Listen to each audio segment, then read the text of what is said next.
It's become more and more apparent to me that looking at the 50% divorce rate in the church, even in so called churchgoers' lives, that it's very important to be able to identify people before you marry them, people before you go into business with them. Many people have heard very bad stories about going in business with the wrong people. And this goes big time about identifying the wrong people before you marry them or go into business with them, not how to get out of a difficult situation, especially in marriage. Is the mushroom you are eating poisonous? Life can often be seen like a person wandering through a forest with many, many different types of mushrooms everywhere. Life can be seen like that, someone picking a marriage partner or business partner. Children are not taught how to identify poisonous relationships, poisonous marriage partners. Often, people mask their bad traits and then people marry them, and then we end up potentially with this 50% divorce rate in the so called church.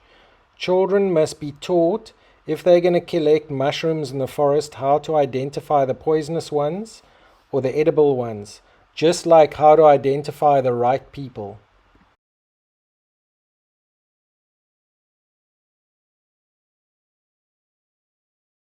The fourth characteristic of a low quality woman is that she's dumb. That feels really politically incorrect to say because, we're meant to respect the way people are born, but I'm not one of those people that believes that intelligence is 100% genetic. It's just something you're born with. We live in the information age. Everybody can educate and improve themselves. There's no legitimate excuse to live in ignorance of the world around you. If you're with a woman and instead of spending her time bettering herself and finding out how the woman works, she's just scrolling through Instagram or whatever, then that's not good enough. At that stage, she's not a victim of her genetic destiny. She's dumb by choice. The educated differ from the uneducated as much as the living differ from the dead. Now, you don't get educated sitting on the sofa, scrolling through Instagram or watching irrelevant YouTube channels. On YouTube or wherever you can find amazing, upbuilding, educating things. Obviously, for young people in our school and my daughter, I want to teach people like who are people to stay away from and who are people to associate with.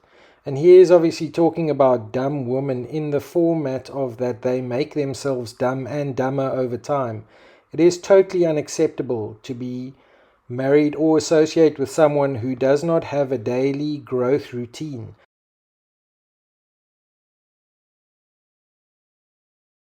Some part of their day goes into learning something new.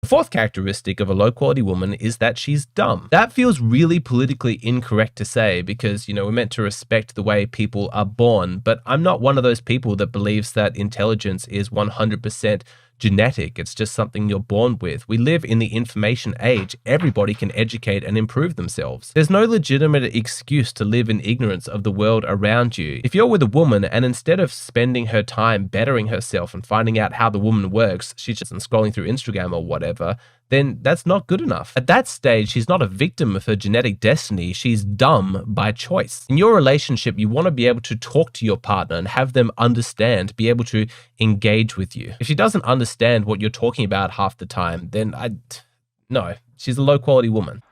I think educating children for who and what they must be attracted to one day in marriage or in people in general. Children have grown up on a diet of Hollywood. And I'm showing this girl here because often it's lust the eye, lust the flesh, and the pride of life. So it's money, it's fame, it's looks, it's charm. And so many children have grown up watching Hollywood and movies in general where that is what is shown to be attractive and should attract you. So the programming is so wrong. You realize you have grown when physical attraction is not enough for you. This is so important. Now it doesn't mean someone can let their body go and not exercise or eat healthily, but really you have to fall in love with someone's mind, and more important than that, you have to fall in love for someone who loves God and who is a Christian. Not just a mind, because then you can fall in love with the most intelligent, capable atheist as well. Here again, I fall for minds, or I fall in love with someone's mind. And as I said, it can't just be the mind. But I mean, that is far better than just going for someone's looks and charm. I fell in love with the way you touched me without using your hands. You know, the big problem nowadays is the dating game looks a lot like a brothel, a whorehouse, unfortunately, to use those words.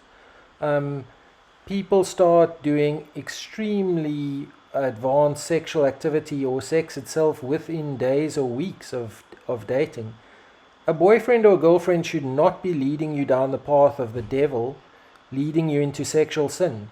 Someone should be first and foremost leading you closer and closer to God, developing your passions, recreational activity, building your life up.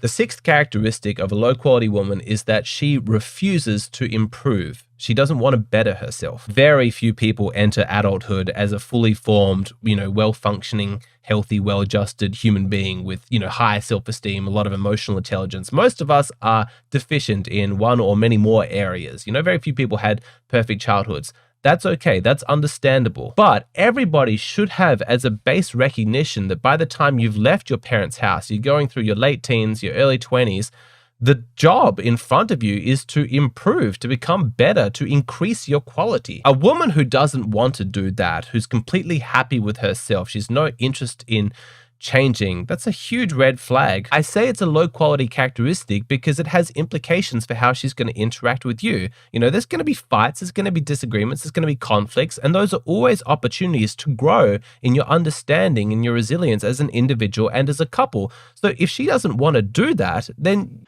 Yeah, I must pause here. I think what he says is so valuable. There always going to be fights, disagreements, arguments, but if you've got a growth mindset in your life, or you choose someone who has a growth mindset in their lives, and they don't just spend their spare time on news, Instagram, scrolling, just general entertainment. You've got someone on your hands then who wants to grow, who wants to develop themselves.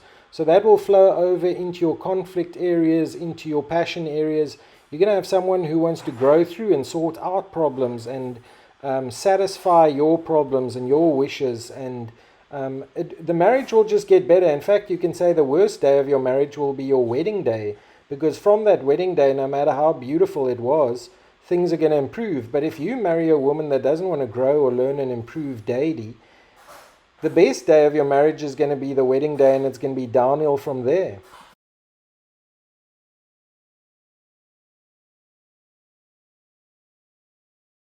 Actually a sign of love that you have for another person, that you want to work on yourself for their sake. You want to remove all the internal blocks that you have that prevent you from being there for the other person completely. And if she doesn't want to do that because she's lazy or selfish or entitled or whatever, then she's a low quality woman. Yes, and watch out for people that are very attractive or charming. You have to want to grow. You have to choose someone who wants to grow, not just look at news or general media.